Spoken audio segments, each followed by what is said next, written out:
You drinking my G Fuel, bro? Bruh. You better get your own. You better go get your own. Bro, what the hell is that? Sorry, I just saw a fucking beach ball dancing in the kitchen.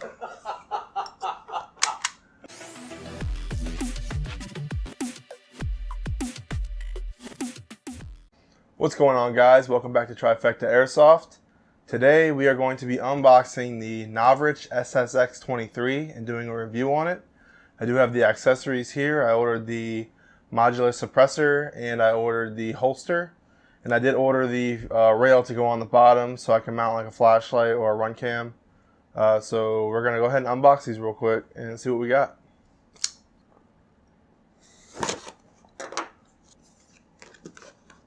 It actually comes in a gun case, which is dope. SSX23 case. And let's see what we got in here.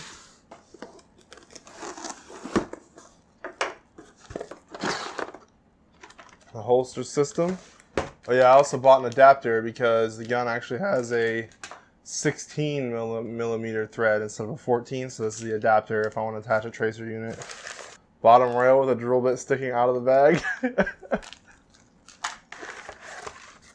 And this is the modular suppressor. Alright, let's open this pistol. Alright, so we got the gun here. This thing is freaking giant. This is like the biggest pistol I've ever held in airsoft. Now, this outer barrel is painted orange on the front. So to cover this up, I have to put the suppressor on, or you have to buy the black barrel because this is actually painted. This is not just an orange tip. Your ambidextrous thumb safety on here. And then this is for the hop-up adjustment. This little Allen key right here. So instead of taking the gun apart like most pistols, the hop-up adjustment is right on the front here. So you just screw it down to put hop and unscrew it to take the hop off. So it's a really simple system. This is pretty cool that it came in a gun case already. Most pistols don't come in gun cases like this. So, let's see what the suppressor is.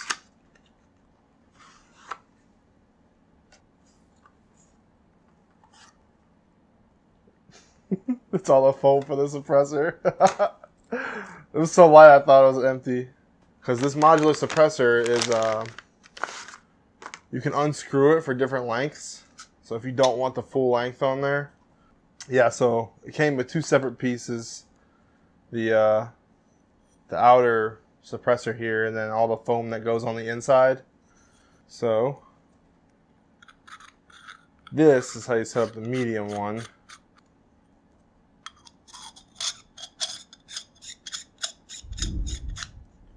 Yeah, just like that. And that's the medium suppressor. Alright, let's figure out how to do the short suppressor setup. There you go. They just have a small chode sticking off your gun. Alright, let's put the foam in here. Basically, I think you go small ring, small ring, and then big ring, and you just keep alternating them. So this is the rail that's going to go on the bottom here. You actually have to punch out two holes in the frame and actually screw it in by taking the gun apart, so I'll do that later. Let's take a look at this holster. This holster is a little bit different than a standard holster. It's got your standard modular attachment on the back of there for like the Matrix or the SciTac systems. It takes the same screw and belt attachment or molly attachment, whatever you guys already use. But basically, you can buy a right or left hand, and it just locks into the trigger guard. There we go. Just like that. It's a pretty cool system because you just press this button here. That button, and you want to unholster it. Instead of having to pull up like all other holsters, you just pull it off to the side. Just like that. So you can actually run the full length suppressor while it's attached to you. It's pretty cool. So also, the holster has a slot for an Allen key. And it comes with the Allen key. That way you can adjust your hop up on the go, and it stores it right there in the holster. It's a really cool system. It's supposed to be a 14 millimeter adapter. Yeah, so this just screws on here. and it converts it to a 14 millimeter. So if you want to put a tracer unit or whatever on there, you can do that. This is a non-blowback gun. So this is just to, you know, do maintenance and cleaning and check your alignment and stuff like that. Pull the slide back. You have your standard pivoting trigger on there. It's a pretty decent trigger. It does have a longer pull than most other like gas gun triggers. You have your ambidextrous mag release under here, under the trigger guard, both sides there. So to activate your ambidextrous safety here, as you can see, it's behind the grip on the back on both sides, ambidextrous. You should have to have your hammer cocked back for that to go on. So we got a 24 round green gas mag here, an absolutely massive trigger guard. You can fit 2 whole fingers in here for whatever, if you wanted to, for whatever reason, but definitely with giant gloves on, it's not gonna matter. And then you have your little grooves in the front of the trigger guard, and the trigger guard is actually like a concave shape for that really nice grip on the gun there. You got your fiber optic sights on there, pretty nice sights actually. And on the top you have screw holes for a slide rail. So he actually sells a rail you screw right into the top here, so you can put a red dot or whatever optic you want on the top of that. So that's pretty cool. The hop-up bucking on the inside is supposed to be really good. The reason that he put the hop-up adjustment in the top and the middle is so that way that hop-up adjustment presses straight down on the middle of that bucking. It's a maple leaf 50-degree bucking in there. So it's supposed to be super accurate hop-up, you know, no curving to the left or right on that BB when you do that. You have some pretty decent stippling on the grip here, and then you have your diamond checkers on the front of the grip and the back of the grip. And obviously you got your SSX23 right there on the back of the frame there. So this is a polymer frame and a metal slide. It does have a metal slide on it. It feels pretty realistic. And the suppressor is an all metal shell, obviously with that foam on the inside. And again, this is a 16 millimeter regular thread, not a 14 millimeter or a negative. So the reason that he made this gun, is what he said, is because he always wanted a gun that could outshoot most people's AEGs as far as range and accuracy, and was non-blowback, so it's super efficient on gas. It's supposed to be 4 times more efficient on gas than normal gas blowback guns because of the non-blowback function.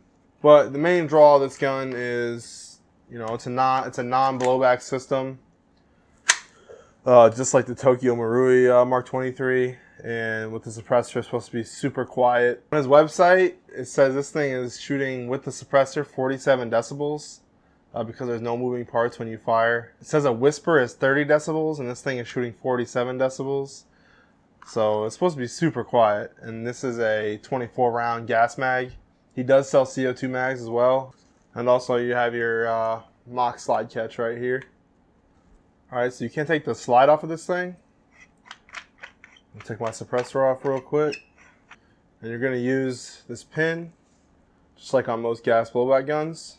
So just a little bit different. So you got to pull the slide back to where this cutout is lined up with the pin right there. You can see right there. And just get something to push the pin out this way from the back side. A little bit tight. Pull that out. Now your slide will come right off, just like that. You can do any maintenance or whatever you need to do with it. But unlike most gas guns, again, it's not required to adjust the hop up that way. You can adjust it right from the top of the gun. And then you just put your slide right there. Slide it back to that same point. And then push your pin all the way back in. And you're good to go. So this thing is 1.8 pounds and it's shooting 0.8 to 1.1 joules. So that's about 300 to 350 FPS depending on, you know, use the CO2 mag or the green gas mag and what weight BBs you're using. Just a quick history on the Mark 23. It was originally designed by H&K in 1991. Obviously this is the replica of the real one. The United States Special Operations Command, or SOCOM, they wanted a close quarters weapon that was a pistol that could be run as a primary instead of just it being a secondary or backup for last resort. So the real one is a 45 caliber. It only has like a 12 round magazine. It was originally developed with a suppressor and a laser ammo module on the bottom. That's what they wanted, and that was the original combination. And the suppressor actually ended up going to Knight's Armament, the real one, and the laser ammo module ended up going to Insight Technology. So it was basically 3 separate companies all putting their systems into one gun to make it a gun for special operations. And actually, the military designation of the gun is the MK23 Mod 0, and then they had to make another one for civilian market that was just called a Mark 23. So pretty interesting history on this gun. All right, guys, we're gonna take this thing out and we're gonna do some accuracy tests, some range tests, and we're gonna see how well this thing actually shoots. All right, guys, we're out here at the Chrono. I got the green gas mag with the .2s in it. We're gonna see what kind of FPS this thing's shooting.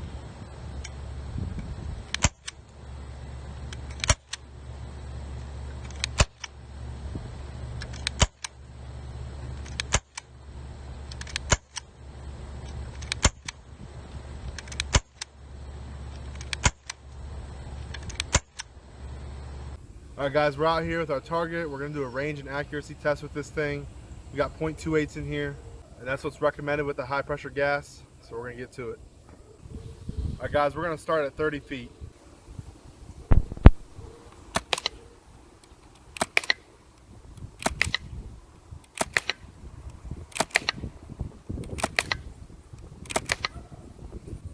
Alright guys, we're back at 50 feet now.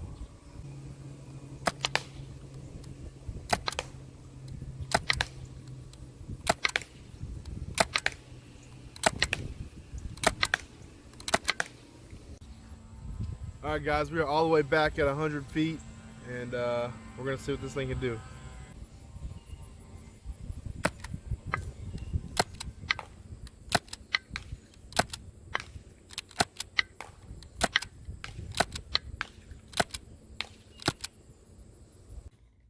Alright guys, so we just did a decibel test on these. That shit wasn't adding up, so we're just going to show you how loud each of these guns really is. Alright, ready? That's loud. That's nothing. Alright guys, so as you saw from the range test, pretty good accuracy and definitely range for a pistol, shooting 300, sub 300 FPS with those 2.8s. It's pretty windy out here too, so definitely good performance on this thing. I'm liking it a lot. Trigger pull's a little iffy, but other than that, I'm happy with the purchase, and for only being $135, not bad pistol at all for the range and the accuracy. So we appreciate you guys watching, and we'll see you next time.